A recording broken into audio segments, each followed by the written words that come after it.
Jack, assalamualaikum. Balik lagi sama gue, Ilham Alkatiri di Persija Insight. Di video kali ini gue mau ngebahas tentang pertandingan kemarin dan pertandingan yang akan kita hadapi. Di sini ada statistik, ada klasmen, ada team of the week, ada macam-macam ulasan tentang person-person pemainnya, dan ada beberapa catatan gue tentang pertandingan kemarin. Lo harus denger. Ini adalah konten yang ditunggu-tunggu oleh kalian. Ya salam. Jadi banyak banget yang DM gue, yang komen juga. Mana ulasan lo bang? Gue pengen denger. Jadi banyak yang mau denger pendapat gue. Gitu. Jadi gue mau nanya, intro gue masih keren nggak? Kalau intro gue masih keren, gue pertahanin. Kalau lo udah mulai bosen, lo komen di bawah. Bang, bosen intronya ganti. Gue bakal ganti. Tapi selama itu lo masih suka, gue jalanin. Jadi by request dari kalian aja kalau gue sih. Oke, sebelumnya bantuin gue juga dengan cara subscribe, Jack. Jangan nggak. Komen juga, terus ada Instagram, follow Instagram gue juga. Namanya sama, Persija Insight. Persija Insight versi Arab. Masih tersedia stoknya, masih ada. Keren banget.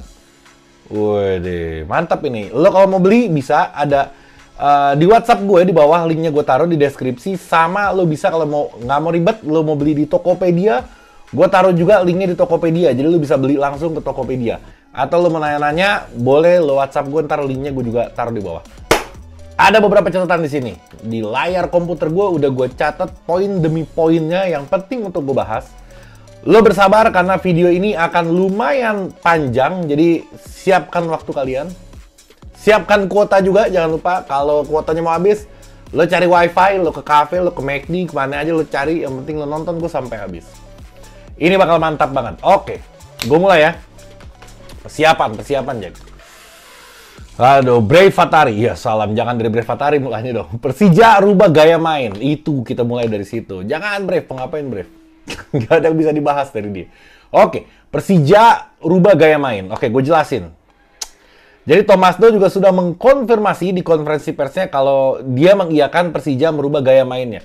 Bukan tidak sengaja, ini disengaja. Ini bagian dari strategi dia karena dia bilang kita sebagai pelatih mesti clever, dia bilang mesti pintar, dia bilang mesti cerdas untuk melihat situasi di mana formasi ini dibutuhkan atau enggak. Kenapa biasanya kita bermain tiki taka dari bola ke passing kaki ke kaki, kali ini enggak? Menurut penilaian gue, karena yang pertama ini Persita bermainnya full press, oke? Karena kalau dari kaki ke kaki full press, kita rugi sebenarnya. Kita cuman oper-operan tanpa bisa menyerang. Karena hampir sebagian besar, gue ngeliat ya, ada back-nya dari Persita itu, dia udah hampir di tengah kotak, tengah garis tengah gitu. Maksud gue, di antara garis tengah lapangan sama kotak penalti dia tuh dia berada di tengah-tengahnya. Itu menandakan kalau itu adalah full press. Nah, ketika dia main full press, kita nggak bisa melaksanakan tiki taka. Karena apa? Resiko besar, karena dia posisinya terlalu depan. Kalau kita kerebut, lebih cepat untuk serangan balik. Itu makanya gue rasa ya, menurut penilaian gue, makanya Thomas Doll merubah strateginya ketika dia mempelajari mungkin permainan Persita. Gaya cepatnya gila, emang cepat banget. Nah, mungkin dia pelajarin dari itu. Kita nggak bisa pakai strategi ini. Kita pakai strategi yang sedikit berbeda. Gua ngelihat Rico Simanjuntak sih, aduh, gua gila ini, aduh. Udah dah, nggak usah kita bahas. Lu semua tahu lah skill Rico Simanjuntak, pengaruhnya dalam tim. Rico Simanjuntak udah nggak bisa dibahas lagi, udah selesai untuk urusan Rico Simanjuntak. Dia sama Thomas Doll digantung di depan. Jadi Thomas Doll membiarkan timnya diserang sedikit dan dia menggantung Rico Simanjuntak di depan. Lu sering lihat Andre Tani langsung passing ke Rico, yang Abimanyu hampir ngegolin itu berkat gantungnya Rico Simanjuntak di depan. Thomas Doll memperhatikan hal itu, makanya Thomas Doll memainkan pemain-pemain cepat kayak Rico, terus Ginanjar dimasukin di akhir-akhir karena dilihat sepanjang pertandingan Rico cukup menyulitkan. Berarti Thomas Doll mikir kalau ini kesulitan karena cepatnya pemain Persija, makanya diganti yang lambat-lambat, dimasukin pemain-pemain cepat. Jadi maksud gue, passing tiki taka nggak akan berjalan ketika kita di press abis. Maka itu Thomas Doll juga dia ngomong, dia bilang kita nggak bisa mempertahankan 70% ball posisi kalau kita harus kegolan 2. Dia bilang kalau maksudnya 2 itu kalau kita harus kalah. Jadi mau ngapain ball posisi banyak tapi kita kalah. Bagi dia nggak bisa tim ini dilawan dengan ball posisi. Tim ini harus dilawan dengan serangan cepat juga. Karena gini, ketika Rico digantung, kan gue bilang tadi ya, backnya Persita itu dia maju hampir ke tengah. Ketika Rico digantung, ini sangat gampang Rico ngelewatinnya back-back ini karena backnya terlalu jauh dari kiper. Itu keuntungan buat Persija ketika musuh full press, kita main long pass. Beruntungnya kedua apa? Ketika bola dari belakang ditendang ke depan, Yusuf Helal ini selalu menjadi dia terbang, dia bisa nengok-nengok di udara, itu gila banget emang. Dia kan tinggi ya. Dia bisa lihat mana posisi yang pas untuk dioper. Ngopernya pakai kepala. Jadi Andre Tani ngarahin ke kepalanya Yusuf yang ngatur di udara mau dioper kemana, ke kanan atau ke kiri. Itu berhasil berkali-kali. Berkali-kali maksud gue berhasil. Gue perhatiin banget gerakan itu, gestur itu. Kremencik digantung di depan seperti biasa. Kremencik jadi gini, lo nggak bisa berharap banyak sama Kremencik ketika dia jadi target man. Ketika suplai bolanya minim, target man itu harus suplai bolanya mateng. Yusuf Helal nggak perlu disuplai bola karena dia jemput bola ke belakang. Kremencik ini digantung di depan, maka itu perlu ada suplai bola. Nah, ketika nggak ada suplai bola, nggak bisa ngegolin dia. Rico dulu ke Simic, mantap, suplai bolanya kenceng. Makanya nggak ada Simic, nggak ada Rico, Simic nggak bisa ngegolin. Begitupun Kremencik, gaya mainnya sama kayak Simic. Dia bomber, dia butuh suplai bola. Ketika pemain kita nggak bisa suplai ke dia, ya itu susah buat dia mencetak gol. Karena dia nggak ngejemput bola, dia cuma nunggu. Nunggu di depan, nggak akan ada peluang kalau bolanya nggak dioper ke kaki dia. Jadi jangan salahkan dia, memang ini bolanya nggak ada yang sampai ke dia juga. Ada beberapa yang sampai, tapi memang itu kesalahan yang wajar bagi gue karena yang passing layoff Rico ke Kremencik itu memang bolanya terlalu deras sih bagi gue, terlalu kencang, dan Kremencik juga dorong dari belakang ya agak sulit untuk dia untuk mencetak gol.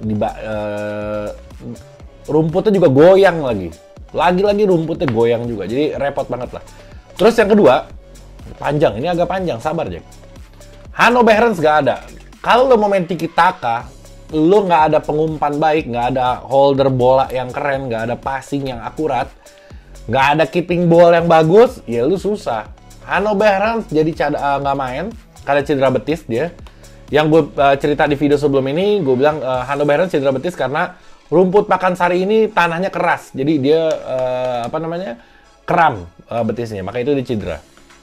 Nah, ketika Hanno Behrens nggak main, muncullah satu yang menggantikan posisinya, Brevatari. Nggak bisa. Brevatari nggak bisa menjalankan peran Hanno Behrens. Nah, tapi hikmahnya apa? Ada hikmahnya, biar gimana juga. Hikmahnya kita tahu bahwa peranan Hanno Behrens ini sangat penting untuk Persija. Bayangin, Hanno Behrens main, strategi berubah. Hanno Behrens nggak main, Thomas Doll memakai strategi yang lain. Ini cerdasnya pelatih. Jadi lo perhatiin hal-hal kecil, hal-hal detail. Cerdasnya pelatih itu dia bisa ngelihat satu pemain nggak ada, ini bisa merubah strategi dan formasi. Gila, buat gue cukup ketil ya, Thomas Doll ini wajar dibayar mahal karena dia cukup cerdas buat gue. Oke, kita berhenti di situ. Sekarang kita poin keduanya apa nih? Bola, nah ini dia nih pengatur. Jadi kita nggak ada pengatur serangan. Yang tadi gue bilang Hanno nggak ada, Brave diharapkan mengatur serangan. Jadi Thomas Doll ini ingin memainkan bola dari kiper ke back ke tengah yang atur bola mau ke kanan, ke kiri, apa ke striker. Nah ini tengahnya biasanya Hanno Behrens. Hanno Behrens nggak ada, Brave yang mengemban posisi itu. Ternyata nggak berhasil, nggak berjalan dengan mulus. Karena apa? Bola dari belakang ke tengah udah bagus, tengah giliran ke Brave mati di situ. Jadi boro-boro mau Kremencik golin sampai juga enggak bolanya ke dia. Jadi bagi gue Brevatari gagal melaksanakan peranan Hanno Behrens. Mungkin kalau Brevatari ditaruh di posisi lain, mungkin bagus, gue nggak tahu. Tapi kalau di posisi kemarin, posisi mungkin sama, cuman cara main Hanno Behrens, dia nggak bisa ngimbangin Hanno Behrens. Terlalu jauh, terlalu berat beban yang dipikul oleh Brevatari. Dibanding skillnya jauh banget sama Hanno Behrens, dan dia juga nggak bisa menjalankan posisi. Bagi gue gagal sih, untuk Brevatari. Jadi banyak juga di sebelah gue cemoohan untuk dia. Ya sewajarnya Anda pemain bola, jangan baper, jangan matiin kolom komentar, sekarang dimatiin pastinya. Udah dari lama juga selalu dimatiin kalau dia kolom komentarnya.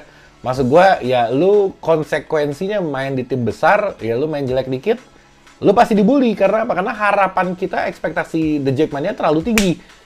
Nggak bisa kita kalah, kita nggak bisa terima kekalahan, itu aja intinya. Kalau misalkan lu main untuk kita, jadi pemain Persija main untuk Jackmania, oke? Lu main untuk kita, lu nggak bisa menjalankan apa yang kita mau, ya lu disalahin. Itu konsekuensinya, jangan sakit hati, itu konsekuensinya. Kalau nggak kuat, jangan di Persija, karena Persija terlalu besar untuk dikecilkan oleh pemain kelas begitu. Ya salam, itu keren itu. Oke, poin berikutnya. Akhirnya Yusuf berusaha mundur menggantikan posisi Brave Fatari yang susah menyuplai bola ke depan. Akhirnya si Yusuf mundur, kalau perhatiin gaya mainnya, Yusuf mundur ke belakang. Akhirnya ada beberapa umpan dari Yusuf ke Kremencik. Karena Yusuf mungkin pegel juga, nih orang nggak nyampe-nyampe bola ke gue nih. Gimana sih? Akhirnya gue udah mundur deh. Cik, lo tahan depan. Gue mundur, lo tenang aja, gue kasih. Begitu mungkin obrolan dia dalam di sela-sela pertandingan mungkin. Oke. Persita main agak depan udah gue bahas tadi. Terus apalagi Thomas Do udah. Oke, tentang Kremencik juga disinggung sama Thomas Doll. Dia bilang ada wartawan yang nanya ke dia bilang Kremencik gimana nih, pemain yang terbilang paling mahal tapi kualitasnya biasa-biasa aja. Maksudnya dia belum bisa memberikan hasil lebih ke Persija. Thomas Doll cukup kesel. Gue ngeliat gestur mukanya kesel banget. Dia bilang, kenapa lu selalu nanyain pemain asing yang jelek? Lu nggak tanyain ada Andre Tani, ada yang lain. Kenapa lu selalu terfokus pemain asing yang disorot? Minggu kemarin dia bilang Yusuf Helal disorot karena mainnya jelek. Ternyata Yusuf Helal 2 gol, lu pada diem dia bilang. Sekarang Kremencik gilirannya nih. Maksud si Thomas Doll, kenapa nggak lu tanya kenapa kita gagal passing? Kita suka salah melakukan passing, kata dia. Terus kenapa nggak lu tanya Rico bermain dengan luar biasa, dia bilang. Lu harusnya pertanyaannya itu. Rico main luar biasa, gimana tanggapan lo? Maksud dia begitu. Itu harusnya pertanyaan yang keluar, bukan cuman mempertanyakan kinerja dari pemain asing. Tapi di akhir statement dia bilang, ya lu jurnalis, lu wartawan, wajar lu nanya, itu hak lu, dan gue kewajiban gue, dia bilang menjawab. Jadi dia akhirnya nyengir di situ, ketawa. Mungkin dia tadi emosi terus dia baru ngeh kali. Oh iya juga dia wartawan. Masa nggak boleh nanya? Wartawan emang tempatnya nanya. Wartawan itu nanya. Mungkin Thomas tuh lagi enek dia. Terus dia inget dia menang, jadi agak girang, terus dia nyengir. Iya juga, emang ditugasin aja. Kalau nggak dia ditegur bosnya. Oke, sekarang gue lanjutin sebelum ke klasmen, sebelum ke Team of the Week, sebelum ke statistik, gue mau bacain komentar dari kalian anak-anak Jackmania. Jadi lo udah bosan belum nih? Komen coba, Bang, lo bikin videonya jangan kelamaan, Bang, sekian menit. Lo kasih tau gue berapa lama gue harus bikin video buat lo. Lo yang menikmati, gue ikutin kemauan lo. Tapi gue mau bawain lo sini karena gue mau sekalian aja satu video, gue nggak mau bikin part-part. Karena setelah video ini gue mau ngebahas tentang Arema. Ini akan menjadi pembahasan yang panjang. Gue nggak mau singgung sekarang, gue akan bikin di video berikutnya. Ini karena ini super big match. Waduh. Oke, sekarang dari Jerry O'Connor. Ini kayaknya Jerry O'Connor juga pernah gue ambil statement dia deh kalau nggak salah waktu itu. Ada juga, setelah ini juga pernah gue ambil juga. Orang-orang ini aja yang komentarnya keren-keren. Ada banyak yang keren, cuman gue ngelihat dari yang simple-simple. Gue bacain dari Jerry O'Connor. Namanya keren, O'Connor. Hansa Muyama sering miss dalam antisipasi dan sering off positioning. Buat Ferrari makin gacor. Hansa Muyama. Emang iya. Hansa Muyama berapa kali ngolong ya, berapa kali dia terlepas bolanya. Tapi Hansa Muyama bagus. Kalau gue ngelihatnya secara keseluruhan, overallnya ini bagus. Memang iya, dia ada 2 kali melakukan blunder yang hampir menjadi gol. Jantung gue mau copot di situ. Tapi gue maafkan karena dia menampilkan permainan yang bagus. Untuk Hansa Muyama. Ferrari, gue salut sama Ferrari. Gue pengen ketemu dia, gue pengen foto sama dia. Ini keren banget ini orang. Ini aset masa depan, aset negara ini. Mesti dilestarikan. Ferrari seperti mobil Ferrari. Waduh, melesat. Ya salah. Oke, kita lewatin Ferrari. Sekarang dari Aryo Febrianto. Ini Aryo Febrianto pernah gue ambil juga statementnya karena ini orang selalu keren pengamatannya. Mungkin suatu saat gue bisa ngopi dan ngobrol bareng sama dia ngebahas Persija. Secara permainan jelas Persija kurang malam ini. Oke, benar, setuju. Bukan kurang sebenarnya. Beda sama yang biasa ditampilkan. Jadi kita merasa jelek, padahal bagus juga. Main cepat gitu bagus juga Persija. Apalagi nggak ada Hano. Waduh, Hano. Alhamdulillah, dia bersyukur nih. Bisa menang aja udah syukur, bener. Yang gue masih bingung kenapa Thomas Doll sangat percaya sama Brave dan juga Lord Topik. Topik nggak dimainin. Bukan hanya mereka, hampir selalu main di bawah standar, tapi baik visi dan spirit bermainnya bagi gue kurang, dibilang. Jujur, gue lebih suka anak-anak muda macam Ferrari. Lo pegang omongan gue, Ferrari aset negara itu. Yang kali ini kelas mainnya. Bukan kali ini, Ferrari selalu bagus. Plus Nico jangan lo ngobrolin udah. Selesai buat Nico udah terlalu keren untuk umur segitu. Yang Spartan sampai membuat peluang buat penalti. Kalau Helal sama Kremencik sih so-so aja di match ini. Ya biasa-biasa aja. Tapi Helal ini cukup banyak menyelamatkan gawang kita dari corner musuh loh. Lu jangan pikir, waduh Helal striker nggak golin. Tapi dia nyelamatin gawang kita berkali-kali. Lu mesti inget juga itu. Itu jasa dia yang sekarang mau ngegolin 3, kalau kegolannya 3 juga kita nggak menang. Helal dan Kremencik menyelamatkan gawang kita dari corner yang berbahaya dari Persita kemarin. Lo tonton lagi highlightnya. Oke, sekian dari si dari siapa ya tadi? Ntar gue scroll dulu. Oh, Aryo Febrianto. Oke, gue lanjut dari yang berikutnya. WLDTM_. Apa ini namanya? Wildan gua tahu deh, gue nembak dong tuh. Bang, kasih pendapat lo soal Ginanjar dan Brave. Menurut gue Kremencik ditarik harusnya backup Rico di lini depan buat bantu serangan balik cepat. Nah, yaitu mengandalkan kecepatan terutama cawor gacor larinya hampir sama kayak Rico. Ini gue setuju, makanya gue capture. Bang, kasih pendapat lo soal Ginanjar dan Brave. Oke. Ginanjar dan Brave. Bagi gue ini sudah usia yang harusnya matang, bukan usia Bang, dia masih berkembang, masih anak muda. Abis udah, lu nggak pakai anak muda tuh udah harus mateng. Lu di Eropa, umur 17-18 tahun, kalau dia nggak bisa bersaing dengan tim utama, selesai main di Liga 2 deh. Jadi bagi gue umur 17 nggak deh, terlalu muda 17 ya. 19-20 itu udah bukan lagi kita harus nunggu kapan dia bagus, udah harus bagus, ngerti gak lu? Jadi kalau misalkan lo ketemu pemain umur 20, bang biarin bang, dia masih muda, masih harus berkembang. Nggak ada, 20 itu hampir usia emas bola 25. 20 itu dia udah mesti nunjukin kualitas dia sama pemain senior. Kalau 20 lo masih anggap anak muda, ya kualitasnya begini-begini aja makanya. Jadi jangan kita ngasih kelonggaran untuk anak-anak muda. Ketika dia umur 20 itu udah harus usia matang. Jangan dibilang masih muda dan berkembang. Udah nggak bakal berkembang. 20 mainnya jelek, selesai, selamanya jelek. Kalau 20 mainnya bagus, dia bakal bagus selamanya. Ronaldo aja umur berapa dia bagus? Gue bukan bandingin sama Ronaldo ya, maksud gue bandingin sama standar Eropa. Kenapa Eropa bang? Ya emang kiblatnya di situ. Lu mau standar mana? Uganda. Nggak bisa, harus Eropa. Oke, Ricky Cawor gue kemarin gue ngomong, waduh nih Thomas Do, tolong Thomas Do, lu main saya pakai Rico umpan karena kita punya Twin Tower, didengerin. Gue nggak tahu didengerin apa nggak, cuman paling nggak diaminkan, dikabulin. Thomas Doll dibisikin kali sama Jin. Tuh, si Ilan ngomong begitu. Nah, sekarang Cawor, gue mohon ke Thomas Doll. Ini Ricky Cawor, gacor, tolong mainin. Gue berharap banget sama Cawor gacor. Lu bayangin kalau ada Cawor, Rico, sama Misa, Frankie Misa. Aduh, terus Nico juga. Aduh, gila sih. Gila bakalan itu. Oke, kita lewatin tadi.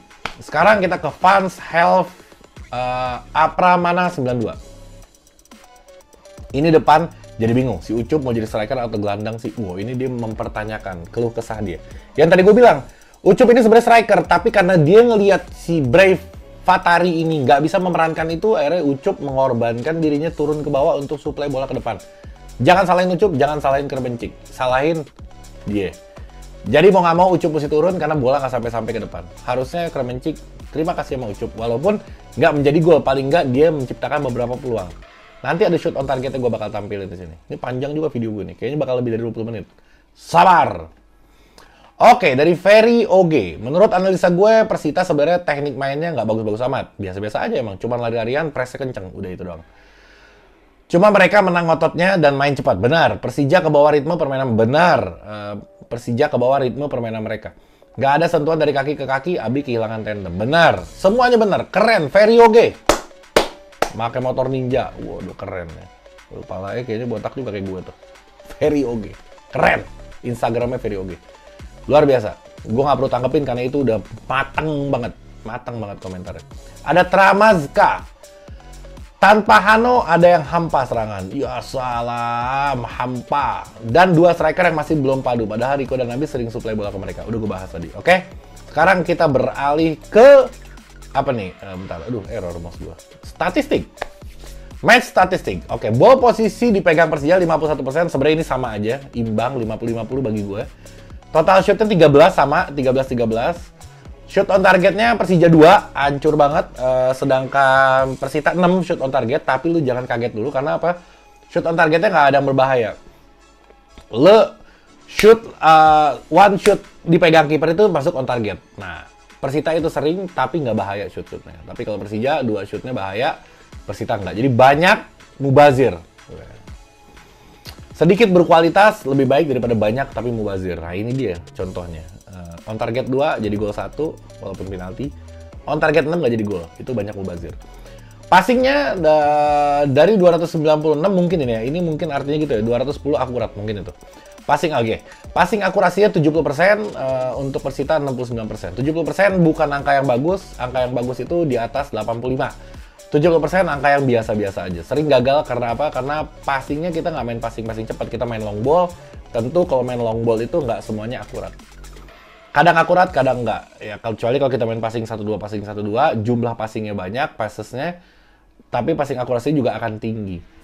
Ketika kita main long ball, pasti ada yang lepas, maka itu persentasenya berkurang. Biasanya Persija di atas 70% sih.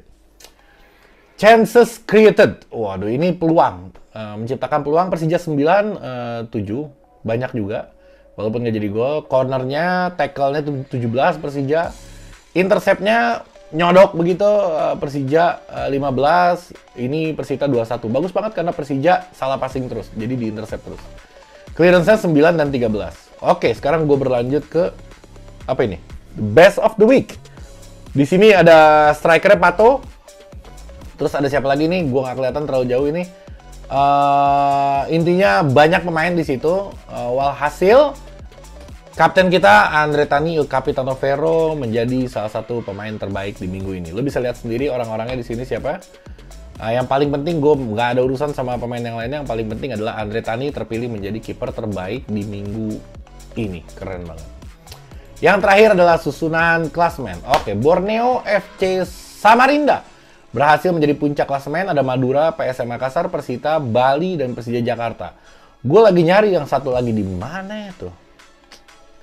Nggak kelihatan. Di mana tuh? Ada ngeliat nggak lo coba? Lo tahu siapa yang gue cari? Tolong cariin gue kira-kira dia ada di nomor berapa. Lo komen di bawah. Nomor berapa? Jauh banget gini. Mata gue scroll ke bawah juga nggak sampai-sampai. Cukup.